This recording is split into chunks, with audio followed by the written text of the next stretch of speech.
This episode of Middleweight is supported by Pacific Mercantile Company. For 80 years, Pacific has provided essential goods and services for Coloradans. Pacific Mercantile Company, finest Asian foods and gifts. I did a family tree for you because I only had a vague idea of what was going on. Oh my gosh, this is amazing. I don't know how much JA history you know. A few weeks ago, I met with Donna Inouye. She showed me a family tree that she had made. So I did our family. So this is my dad's side, this is my mom's side, and here's Alyssa down here. So it's neat for me to map it out. And then I made notes about what was going on in the current world. So if you want to question along those lines, I'm kind of prepared. So yes, I love this. Yeah, okay, we could take it down. Yeah, that'd be wonderful. Donna is Alyssa Nilemo's mom. She lives in Parker, and one evening, Alyssa and I went over to her place and brought boxes of old photo albums to look at together. As Alyssa wrote thank you cards to campaign donors, Donna helped me piece together the details of her family's story. One thing that I caught on to when Alyssa got into politics is realizing how much history plays a role in it. But I've never been a history person, as far as following social climate and how it affects family and stuff. So this has been really fascinating for me. Alyssa took the route of, I guess, mainly stories that we tell in the family, and they oddly all kind of follow my dad. And there's just tidbits about my mom's side. So that's when I got to fill in all my mom's side and how it comes together. And what's really weird is how it does come together, because all of the branches, we're all Jodo Shinshu Buddhists. So we really have ties, the temple ties both families together before my mom and dad even met. It's kind of neat. It was neat to see Alyssa's name near the bottom of this poster-sized piece of paper with hand-drawn lines connecting Alyssa to names that I'd only heard about from stories. I'll talk about the role that Alyssa's father's side of the family played in her life a little later, but it was Alyssa's maternal side, Donna's side, that really influenced Alyssa feeling like Colorado was her home. Whether it was because of what they learned from religion or their leadership negotiating the needs of a perpetually evolving minority community, or maybe feelings toward a governor who stuck his neck out to protect the constitutional rights of American citizens, Alyssa's maternal grandparents provided her with the moral framework that led her to value kindness. Alyssa's maternal grandparents had different paths to finding themselves in Colorado. Her grandfather experienced the caravan. His family was in California in 1942, and at the age of 13, they traveled to the San Luis Valley in Colorado. On the campaign trail, Alyssa credits her grandfather's caravan journey as an inspiration for her to make everyone feel welcomed in Douglas County. Alyssa's grandmother's side of the family, though, they were already in Colorado in 1942. They'd been here since 1909. Alyssa Nilemo is a fourth-generation Coloradan running for the Colorado House of Representatives, District 44. By narrating her story, I reflect on my own civic duty as an American citizen. Imagine a physics classroom demo on space-time. A heavy object is placed at the center of a stretched-out bedsheet, and as marbles roll across the warped fabric, they follow circular paths around the weight in the middle. What if every part of ourselves was one of these middle weights that attract other bodies in the universe toward us? Welcome to Middleweight, a podcast about the interlacing connections that create communities and cultures. My name is Toshiki Nakashige. This is District 44, Episode 5. Basically, over the years, this has become Grandpa's story.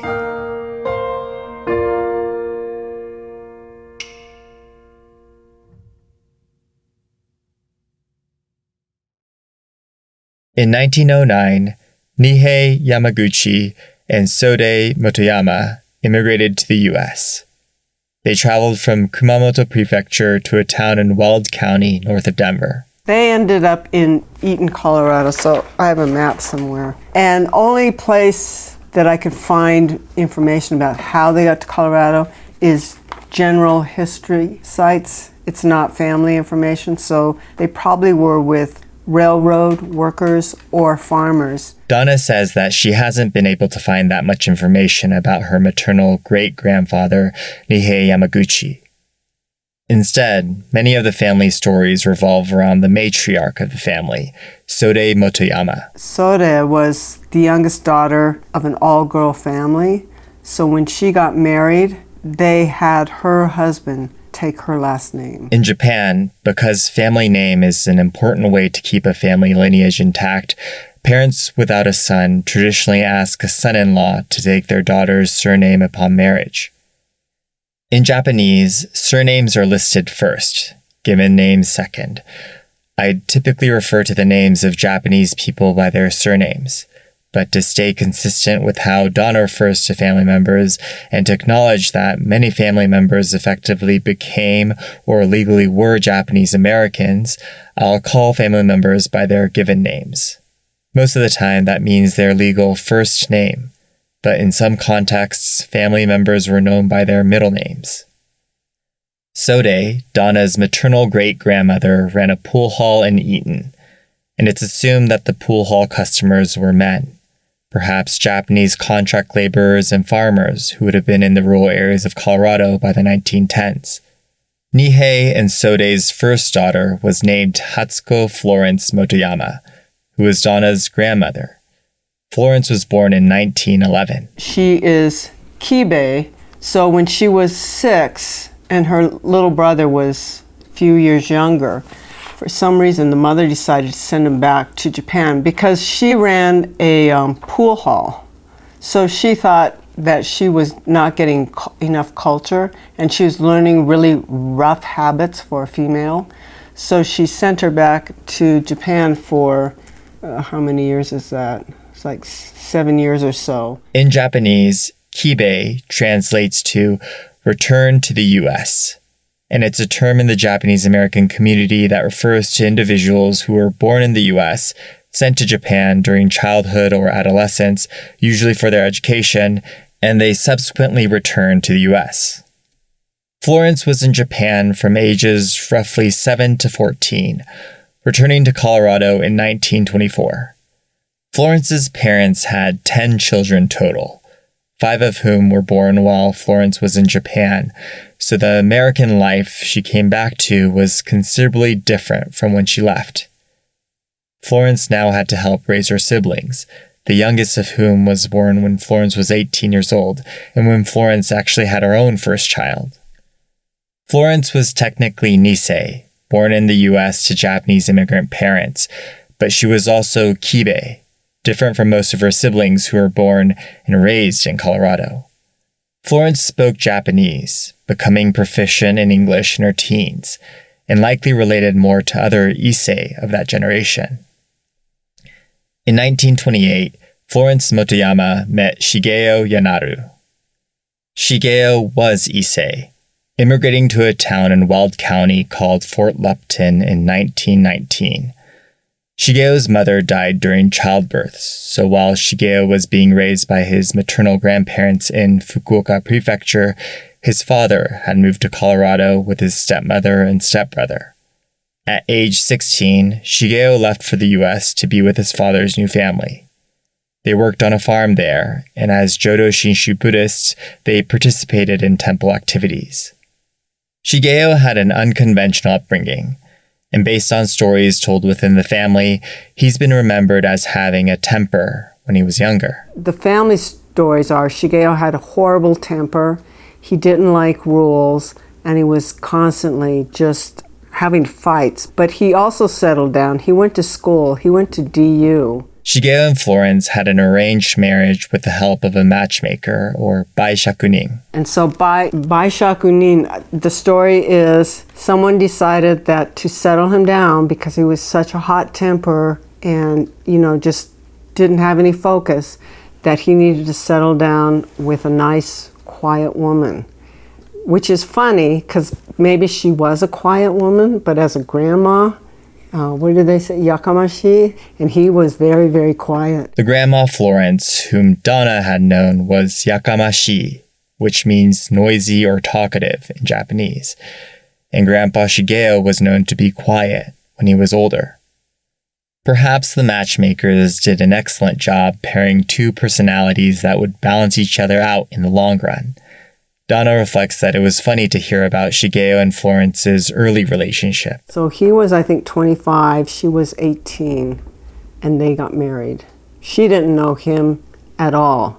And in fact, she said the wedding night she was really, really nervous because she didn't know what was going to do. And that's when it came out how mean he was, because he got their little lamp or lantern and he had spent all their wedding money on paper. And he made her sit down and write thank you notes to everyone for coming to the wedding. And she had to write them because he said his writing was so bad. And so she had to stay up all night till he decided it was a good job. The lore that Shigeo was hot-tempered or mean eventually transformed into a romanticized version of the man. Family members perceived him to be a rebellious guy who challenged traditional expectations. Still, Shigeo and Florence proved to have an effective partnership raising a family. A year after their marriage, they had a daughter named Natsuko Dorothy Yanaru, born in Denver in 1929. Based on various sources of information, including a booklet about the family's history as recorded by Dorothy herself, I gleaned that the Yanarus had a pretty challenging life throughout the 1930s and 40s. Shigeo's father, stepmother, and stepbrother eventually returned to Japan, leaving Shigeo and Florence without a vital support system. The family also moved between Denver and Granby, a mountain town in Grand County where they were tenant farmers. Shigeo farmed during summer months and took on odd jobs in the city during the winter, like working for a Japanese newspaper. There was a lot of back and forth, but the Yanaru family felt grounded thanks to Shigeo's involvement with the Tri-State Denver Buddhist Temple. Meanwhile, he made really good friends with the Buddhist minister who was Tamai Sensei. This Tamai Sensei that Donna refers to is Reverend Yoshitaka Tamai, the namesake of the residential complex Tamai Tower in Sakura Square. I could fill a whole episode about the life of Tamai Sensei and what he did for the Japanese Americans, not only in Colorado, but across the region. But one of the many ways Tamai Sensei was influential in Donna's family history was helping Shigeo, his wife, and 3 daughters settle into a Japanese American community. Tamai Sensei moved to the U.S. in 1930 and spent a lot of time commuting to rural areas where Japanese Americans lived. He and Shigeo were about the same age, and Donna described how they would bond when Shigeo accompanied the Reverend on long drives. There were more opportunities in Denver, so Dorothy and her 2 younger sisters largely spent their school years there, summers on the farm. However, during World War II, the family moved to Granby year-round because of food rationing and restrictions imposed on people of Japanese descent. After the war, Florence, Dorothy, and the sisters would eventually move to Arvada for the children's high school education, while Shigeo stayed in Granby. In 1954, Shigeo would eventually stop working at the farm, and he and Florence moved to a northern neighborhood of Denver. When I asked Donna what her mom Dorothy's life was like when she was a child, Donna shared with me this story. My mom, she's this very, very mild-mannered person, very quiet, very non-assuming, and that's how I grew up with this woman, thinking that she just didn't do anything and took everything. And it wasn't until I talked to my aunties. They were younger sisters of her, and so they're all middle-aged. They must have been in their 40s or 50s by then. I was in my 20s, and they were laughing about, they always talk, and they always flirted. They always had the boys, and Dorothy was always quiet. And I said something like, yeah, she's still like that. She doesn't do anything. And so one of my aunties got kind of upset with me, and they said, well, then you just don't know your mom. Because during the war, she was in charge of her younger sisters. She had to get them to school and away from school. And I guess at one point, a little boy was following them home and calling them names and bullying them. And my mom kept these kids and wouldn't, just kept trudging. And finally, he came up and he was bumping my auntie on the back. So my mom just dropped their hands. She turned around and she whacked him right across the face. It put my aunts in shock, but she just grabbed their hands. She didn't say a word and just went home. And they never said a word, but that boy just stopped following them. So that's what my auntie was cautioning me, that I didn't know my mom. And really, I wouldn't. And I tried to get my mom to verify that story, and she wouldn't. She goes, you know your aunties. Well, I do, so but I don't think they would totally make that up. Dorothy was a quiet woman, but she was forceful as she needed to be. It's worthwhile mentioning here that because they were in Colorado in 1942, Dorothy and her family weren't incarcerated in the camps. But based on this story, you can get a glimpse into how anti-Japanese feelings manifested in Colorado. Dorothy finished high school in Arvada and went to the University of Colorado Boulder, graduating with a nursing degree in the early 1950s. While in college, Dorothy Yanaru met Herbert Hideo Inouye, Donna's father, Alyssa's grandfather, and in 1953, they would get married. Now, I'm going to rewind about 50 years to catch you up on how Herbert Inouye ended up in Colorado in the 1950s. The Inouye family has a history in America just as long as the Motoyamas. In 1907, Yoshie Frank Inouye and Shio Inouye immigrated from Kagoshima Prefecture to the U.S., first living in San Francisco and then spending some years in Stockton. Between 1914 and 1924, Yoshie and Shio had 4 children, from oldest to youngest, Helen, Roy, George, and Ted. I had known that the Inouyes were part of the caravan from the West Coast to Colorado in 1942, so it was surprising for me to learn that the family had actually moved from Northern California to Southern Colorado years earlier.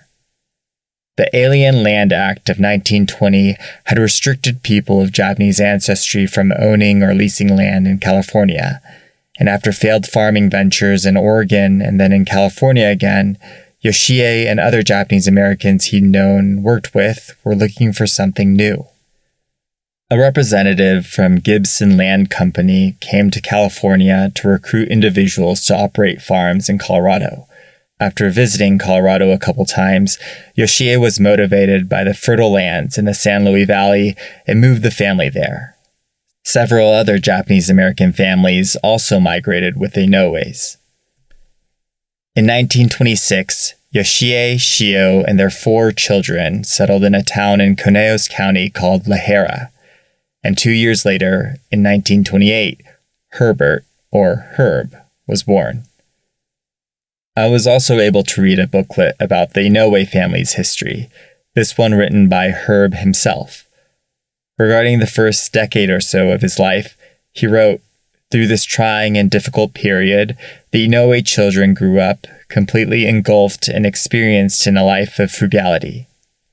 Despite economic challenges, his father Yoshie fostered a more social and cultural environment for the Japanese American community in the San Luis Valley. For example, he helped to establish a Jodo Shinshu Buddhist youth organization. Another way that Tamai-sensei was influential in Donna's family was that he frequently drove between Denver and La Jera to help establish a Japanese Buddhist community there. In 1934, when Herb was 5, Yoshie passed away. Tamai-sensei would also perform Yoshie's funeral. To support the family after their father's death, Herb's brother Roy, who was older by about 12 years, gave up his college education in Denver to work on the farm in La Jera. Likely because of the stress of raising 5 children as a single parent, Herb's mother Shio had been experiencing high blood pressure over the years, and after being hospitalized, she was advised to move to a lower elevation for her health. In 1939, the family sold all the assets of the farm and moved back to California. This time, they settled in Southern California, reuniting with Herb's sister Helen, who'd been living in Los Angeles with her husband. Herb remembered these years as the good times, because his mother's health improved and the family had recovered from financial hardships, but he also describes them as short-lived. The family spent about 3 years in Los Angeles. In a series of articles on the website Discover Nikkei that he wrote in 2008, Herb documented the tumultuous transition from California back to Colorado when he was 13 years old. In late 1942, a Los Angeles County sheriff warned Herb's brother Roy that the government had plans to convert horse stalls at the racetrack into facilities where they would imprison Japanese people. The officer advised Roy to leave California as soon as possible. Within about 2 weeks, the family prepared for a move back to Colorado. They had ties to the San Luis Valley, and of course, the governor of Colorado, Ralph Carr, promised Japanese Americans that they could live freely in his state. Members of his immediate family and a few family friends left Los Angeles on February 8, 1942, which was actually 11 days before the signing of Executive Order 9066. The transport, as Herb called it, included 3 vehicles: a 1941 GMC truck, a 1939 Dodge sedan, and a 1939 Dodge pickup. After days of grueling travel, Herb and Roy pulled up to a patrolman at the Colorado border. He greeted them. "Welcome to Colorado. Governor Ralph Carr and the state of Colorado welcome you. How can I be of service to you?" This episode of Middleweight is supported by Pacific Mercantile Company. When George Inouye first opened his store in 1944, it was important to him that he serve the needs of the community. For Japanese Americans, that often meant familiar food items that they couldn't find in other shops. Nonetheless, Inouye believed that obtaining specialty Asian products was just as important as stocking cold milk and fresh eggs. He created a business devoted to providing essential goods for all residents of the downtown Denver area. During a time where there was lingering suspicion of Japanese people, Inouye built trust within the community. This trust has been critical in the store's longevity throughout the generations. Pacific has changed locations within the block. First, it was on the Larimer Street side, and now it's on the Lawrence Street side. But even during urban redevelopment, when many other Japanese-owned businesses closed or moved away, Pacific persisted, and today remains a trusted place to buy pantry and refrigerator essentials. See what's in stock for yourself at Pacific Mercantile Company. Finest Asian foods and gifts. In total, nearly 2,000 Japanese Americans traveled to Colorado as part of the voluntary migration from the West Coast to avoid imprisonment. Most of Herb's family resettled in the San Luis Valley, again, as free citizens, but his sister Helen didn't partake in the caravan. Helen and her husband had a young child at the time and decided to stay in Los Angeles until they would be forcibly relocated later in 1942. Serendipitously, Helen, her husband, and her son ended up in Amachi, about 4 hours from the San Luis Valley where the rest of the family was. Herb, his mom Shio, and 3 brothers started another chapter of their lives in La Jera. The eldest brother, Roy, would work on the farm again. My dad was still a kid at school, but they would go and visit the sister and the little boy in the camp. And sometimes the camp would let them check the kid out, like a library book or something, so that was kind of weird. Herb wrote about how distressing his visits to Amachi were. Even though he himself wasn't incarcerated, I know that those memories had a lasting impact on his outlook on fairness and compassion. Decades later, he would take his grandchildren, including Alyssa, to Amachi to honor those who were incarcerated. After the war, Herb completed high school in La Jera and went on to the University of Colorado Boulder, where he would meet Dorothy Yanaru. He graduated college in 1950 and served in the U.S. Army in the Korean War. After returning to Denver, he married Dorothy in 1953. And then when he came back, my brother was born. And they stayed in Sacramento, California, just for a brief period, and then they came back to Colorado. After Herb, Dorothy, and her brother Nathan came back to Colorado, Donna was born in Denver in 1955. From the 1910s to the early 1940s, only about 10 to 25% of Japanese Americans living in Colorado were located in Denver. The vast majority of Japanese Americans had been living in smaller towns like the Inouyes in Lahara and the Yanarus in Granby. In 1940, it's reported that about 2,734 Japanese Americans lived in Colorado, 323 of whom were in Denver. In 1944, as Japanese Americans were starting to be released from concentration camps, there were about 10,000 Japanese Americans in the state, with about half that number in Denver.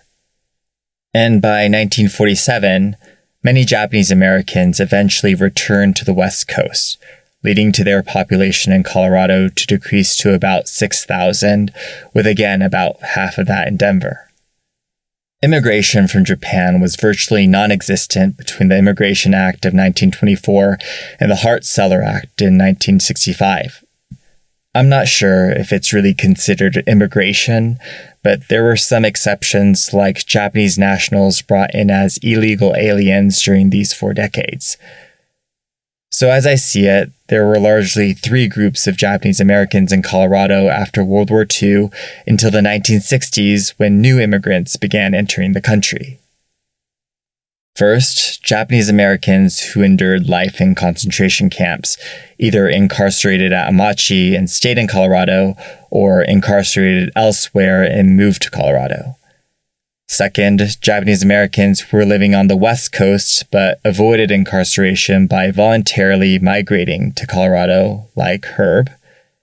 And third, Japanese Americans who already lived farther inland than what was defined as the West Coast in areas such as Colorado and weren't displaced by Executive Order 9066, like Dorothy.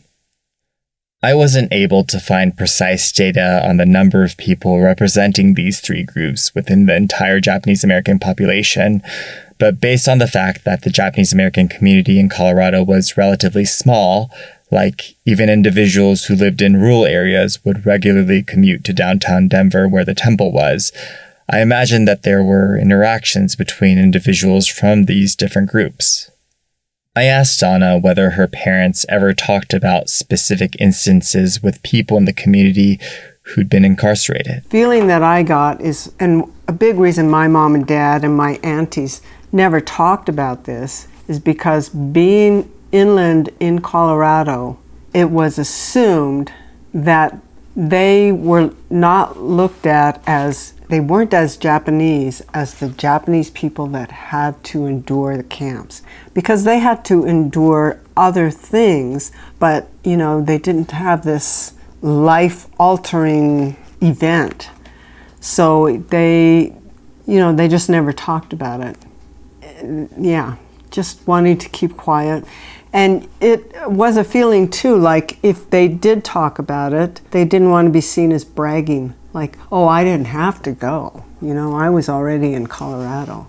So all kinds of perceived slights, I think. The camp experience had become synonymous with the Japanese American experience. For people that went to camp to assume that people that didn't go didn't face racism is totally erroneous. But then again, I think, and this is my own personal thing, I think Japanese Americans view racism kind of askew. Like something could be being said or done to them, but they don't classify it as racism because it's not overtly physically dangerous. But there's so many layers that I'm sure could have been. The concentration camps represent an institutionalization of systemic racism. Japanese Americans who lived freely were also victims of systemic racism, but as Donna believes, and I agree, the perception of prejudice within the Japanese American community, because it went to such an extreme, became warped. I'll note that during the redress and reparations movement, Herb's family and others in the caravan received reparations just as those who were incarcerated. Many who voluntarily resettled in Colorado lost property and their belongings too. I'll also note that Dorothy's family, and presumably others who were already in Colorado, didn't receive reparations. At this point in our conversation, Donna and I had gone through the entire family tree.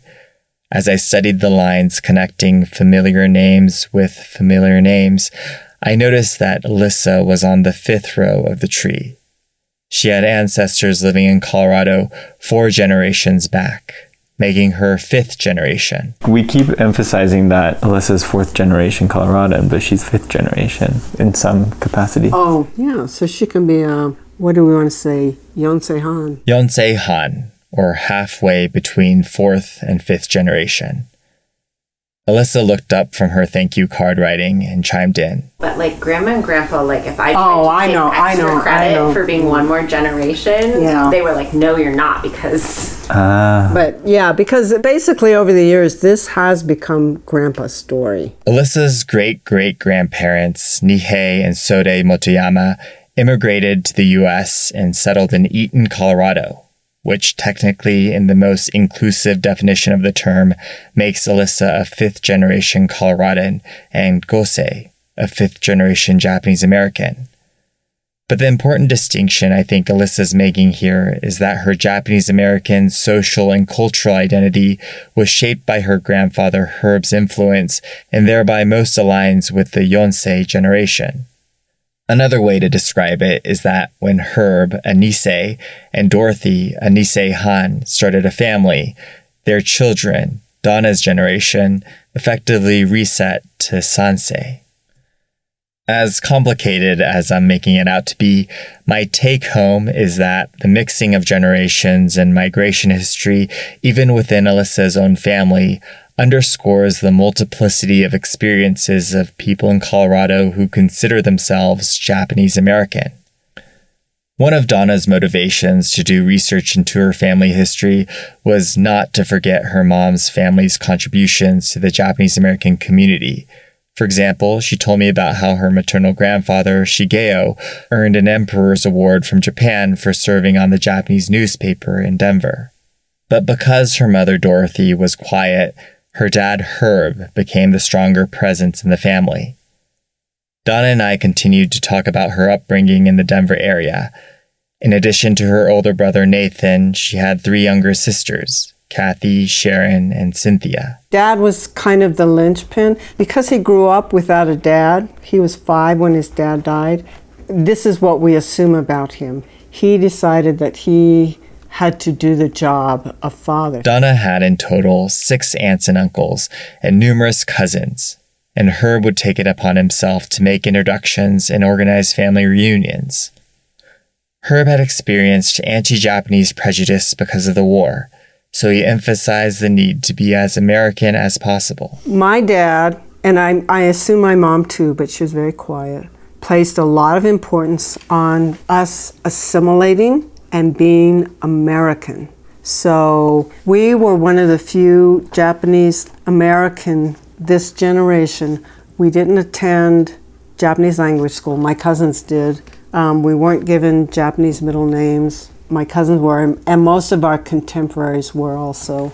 He just felt it was really important that we assimilate. Herb is part of the silent generation, born during the Great Depression, and Donna attributes Herb's parenting style to this generation's desire to conform. It's what made me kind of weird, or I felt really different. Like I've grown up feeling like I'm not as Japanese as my other Sansei friends or even parts of my Sansei family. The biggest piece is we really were not allowed, it's kind of strong, but we weren't allowed to learn the Japanese language. And most of the kids were encouraged to. As you go from Nisei to Sansei to Yonsei, the Japanese language becomes less prevalent. Nisei might learn Japanese at home from their Issei parents, and beyond that, children typically learn Japanese at school, speaking English at home. Donna felt less connected to Japanese culture than her peers, but even though she grew up in the southwestern outskirts of Denver, she still spent time with Japanese Americans because of her family's involvement in the Jodo Shinshu Buddhist community. I was exposed to it through the temple. My dad also moved us out to the suburbs. So I had my school friends who were all Caucasian. We went to all-white schools. They're public schools, but that's just how the demographics worked out. And then I had my church friends, or my temple friends, who were all Japanese American. So I was kind of a different personality in each one. I loved my temple life, my temple friends, just running around. All the things were cultural, but I don't know if we would have still been friends had it not. But, all the Buddhist holidays and everything generates around food. So all the food things we would just have in common. Plus, my dad was a big wig at the temple, and so was my grandpa. So I felt really comfortable there. So maybe that made me sort of just by generation, a big shot also. So in my circle of friends, I was kind of the bossy one, the leader. I was really talkative, and we used to have lots of fun. In school, I was really quiet. I think there's people that probably didn't even know, and if they do know, it's because I'm the one that looked different. That's how they knew me, but nobody really knew me. Like other sects of Buddhism, Jodo Shinshu, or True Pure Land Buddhism, espouses compassion and gratitude. But what sets it apart from other forms of the religion is that it's designed for simplicity. A core principle is that all beings are equally capable of reaching enlightenment. Therefore, Jodo Shinshu Buddhism was essentially designed to make it more accessible for everyone to practice. Herb wasn't a religious leader in that he wasn't a reverend at the Denver Buddhist Temple, but he was a religious community leader. Well, my dad was important in ways, the non-religious ways, like to get a temple running, it's so much temporal things. So my dad was he served in different positions like president, treasurer, superintendent, and he was pretty creative. So at one point, like when he was superintendent, and there's a time of year that all the kids put on shows for everyone, like we do dances and songs and whatever. So my dad decided that the teachers should be role models and they should do something too. So he wrote a musical. I'm not kidding. He wrote a musical. So it was a play, and then so everyone would know the songs. He used contemporary songs of, like Daisy, Daisy, give me your answer due, like those old folk songs. And he even did a few music, like from Sound of Music. He knew all the songs. And so he'd write the words. So I guess a lot of it was personality and leadership. He brought people together and made them do stuff like that. Herb Inouye passed away in 2015 at the age of 86. To say that he left a profound legacy is an understatement. On Herb's online memorial page, friend and former temple board member Ted Sumura writes, Herb was a quiet, unassuming leader who distinguished himself by getting the job completed no matter how long or how difficult the challenge. Whenever board members had difficulty making decisions about voting for or against a project related to church matters, Herb always clarified the debate and made everyone aware that the future of Buddhism in Colorado depended on our wisdom and not on personal bias or pocketbook. At the temple, people can be very religious and very loyal to the temple, and it's usually through your crowd or how you grew up. But it also is a pattern at our temple that you come and you get your kids through it, and then for some reason you want to take a break and you stop coming. But my mom and dad were very rare. I mean, they did take a break for a bit, but they definitely came back when I started bringing the grandkids back. And so in that way, my dad and my mom, just because of their elderly presence and their history of serving through the temple, and that's how they came to be known. And when new people come to the temple, when introductions are made, oh, Herb is like this foundation of the temple. Because of his lifelong presence in the Denver Buddhist community, Herb became someone everyone looked up to. The one thing I noticed about my dad is we had 100-year celebration or something, and they interviewed a lot of people that have only been there for 10 years or 5 years, and thinking that's a lot. And so would ask them questions. Well, why are you here? Why do you think you stayed? Because we get a lot of newcomers, but they don't necessarily stay.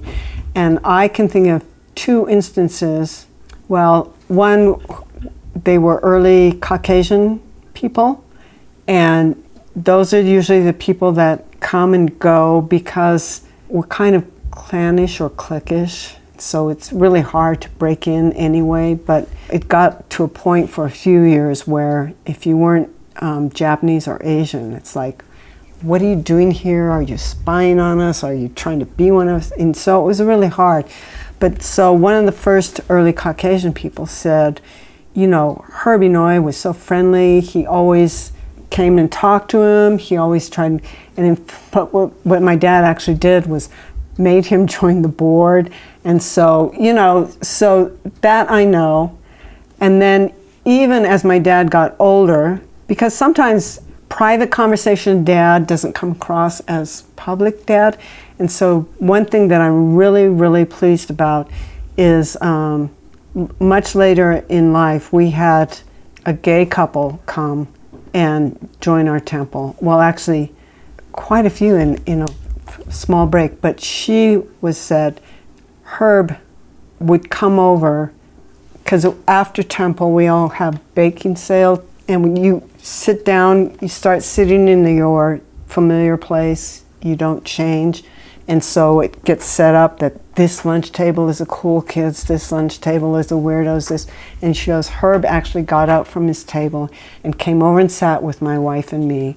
And, he didn't say anything. He didn't acknowledge that we were gay. But he would just keep coming until we finally felt brave enough to go sit with him. So that, in my eyes, and my private dad, that wasn't my dad. But, I could see him doing that. Herb didn't explicitly talk about his worldview or try to teach his grandchildren specific lessons about what it means to be a compassionate and grateful human. But Donna suspects that Alyssa learned about kindness from Herb by observing his actions.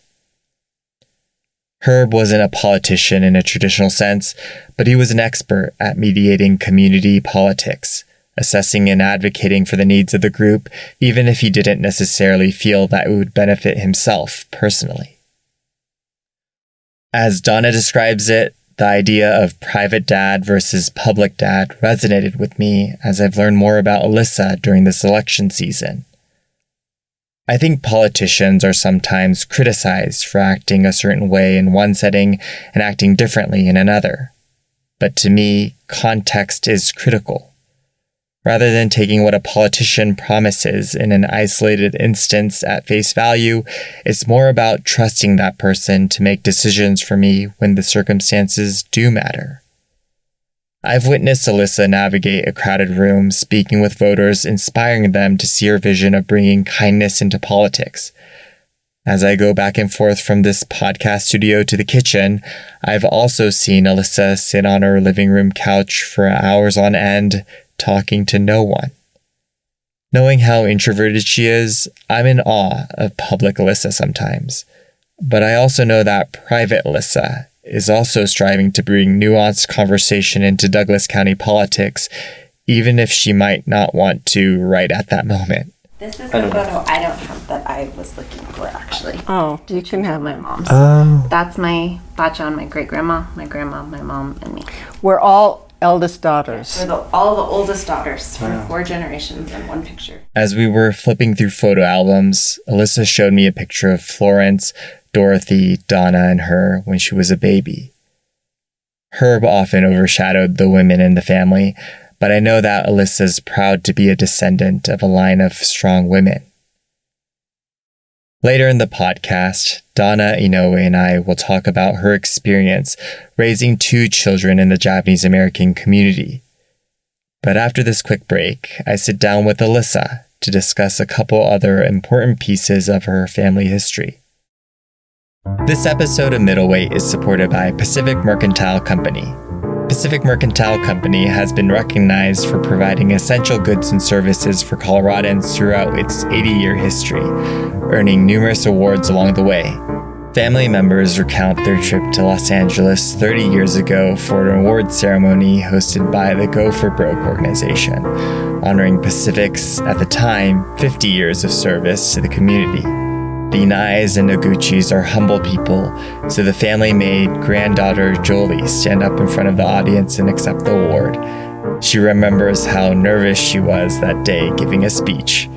In the meantime, Pacific has received accolades by several other organizations, and even earlier this year, they received the Melanie Grant Global Leadership Award by the Denver Center for International Studies Foundation.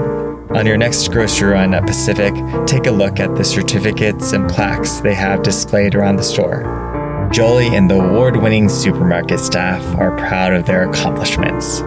Pacific Mercantile Company, finest Asian foods and gifts.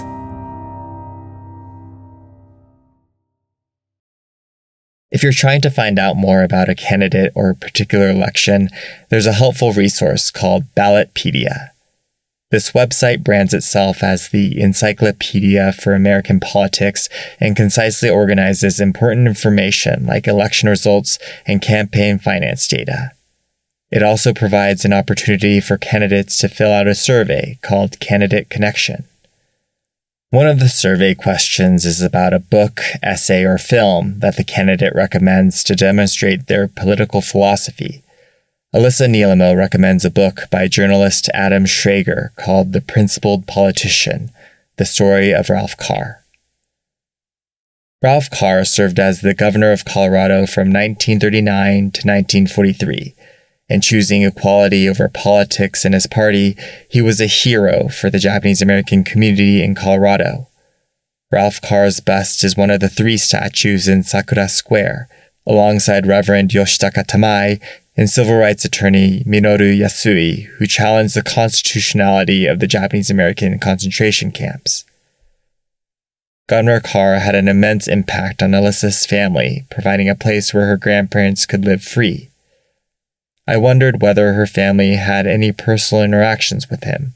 So when we started talking more about Governor Carr and what I knew about him from researching the history a little versus what I had been told in my family, I realized internally on the family side, he was more a character of like lore. And I think that comes from the fact that that pivotal moment happens in my grandfather's life when he's a young teenage boy.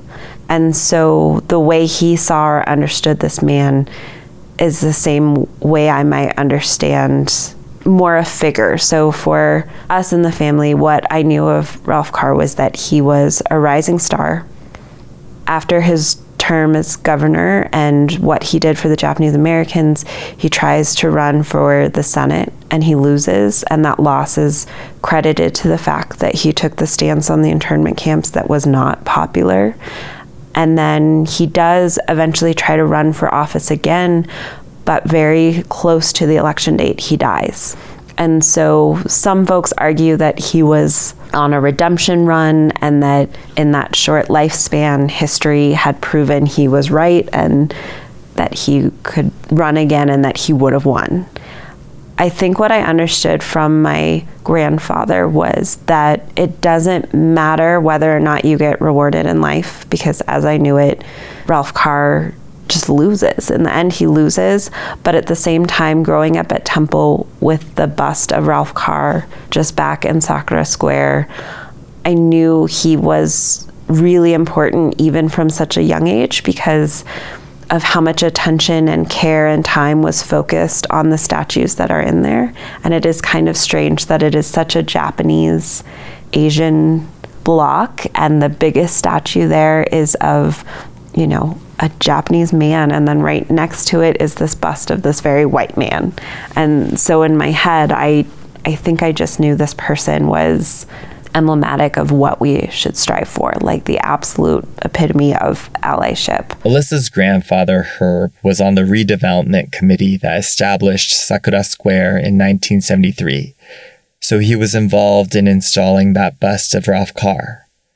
But because Herb was only 21 when Ralph Carr died in 1950, Alyssa wonders whether Herb's older brother Roy would have had a closer connection to Ralph Carr. I think what I understand more as an adult, and even just recently in these interviews of talking, is I knew that Governor Carr also was a little bit different because he had grown up very poor. He came from a mining family. He was bilingual and spoke Spanish and was very close to the Hispanic community in the San Luis Valley, and then known to be very close to the Japanese American community in La Jera. And so I kept trying to think the link must be my grandfather, but as my mom pointed out, his brother was much older and was farming, and he was a political person. And so the real connection that I wish I could go back in time and ask the stories of is my grandfather's brother probably did work with and know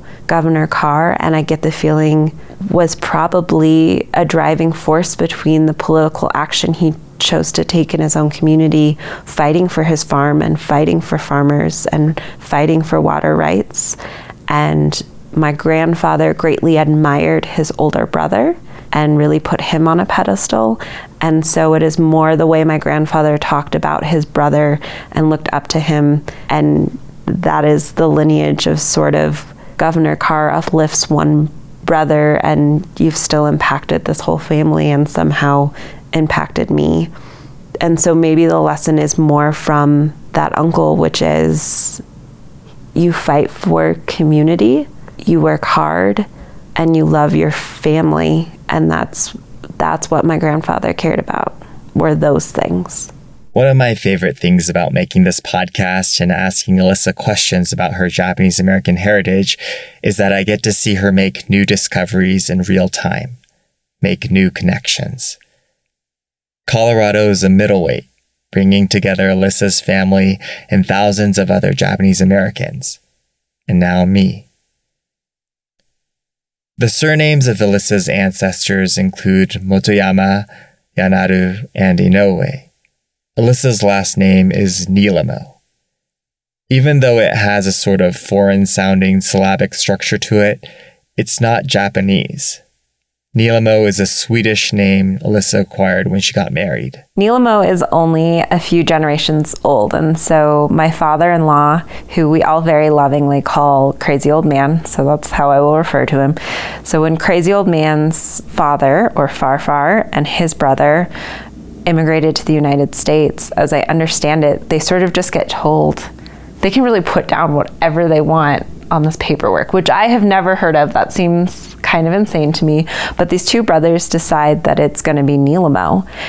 And one brother ends up staying in the United States and one brother goes back to Sweden. And so if you ever meet a Nilemo, odds are they are the children or grandchildren of these two brothers. This is an audio medium, so hopefully by now you know it's pronounced Nilemo. Or at least that's the way Alyssa pronounces it. The fun part of Nilemo, because it is a name that everyone pronounces quote unquote wrong, is even within the family there is this joke that Crazy Old Man says the name wrong. And he insists, how do you know? My father made it up. You have no idea.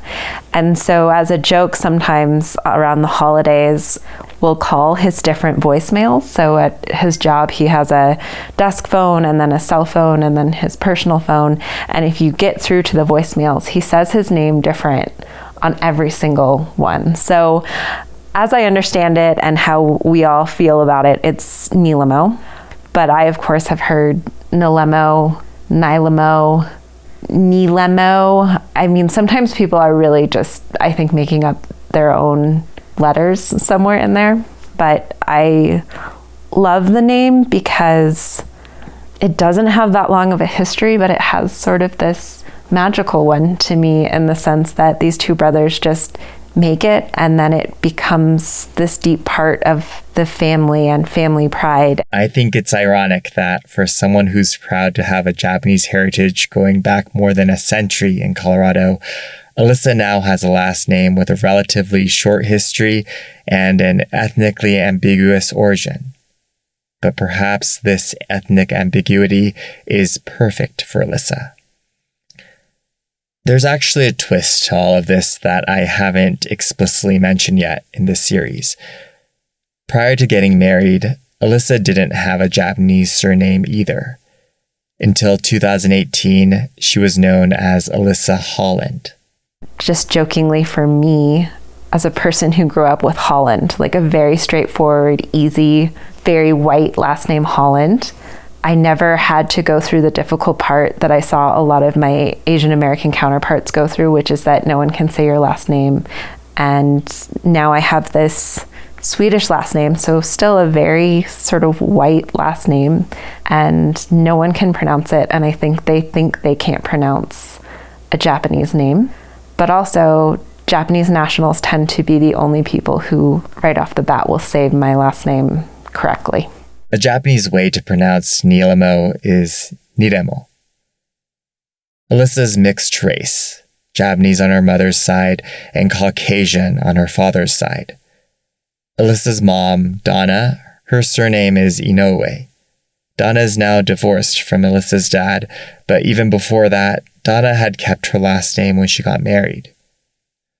Alyssa's father's surname is Holland. Alyssa and her older brother Chris were born with the last name Holland. The ethnic origin of Holland is surprisingly confusing, but more than that, growing up mixed race was a challenge for both Alyssa and Chris. They straddled two worlds and were often pressured to choose one half or the other. I delve into Alyssa's mixed race identity. That's next time on Middleweight District 44. If we were at Temple, and so most of the kids there around were Japanese in appearance, then my kids felt they were total Caucasian. When we hit our teen years, the cycle of looking more Asian or more white just happened to land at that time where I looked a little more minority and she looked a little more white, and I feel like that caused us just to lean into whatever one we happened to look more like at that time. Middleweight is produced by me, Toshiki Nakashige. The art for the podcast was created by Yoko Takahashi. Music was composed by Tim Greer and performed by Steve Denny and Gary Tsujimoto. Special thanks to Stacy Shigaya. For more information about the podcast, please visit middleweightpodcast.com and subscribe to the show wherever you listen to podcasts. My name is Toshiki Nakashige. Thanks for listening.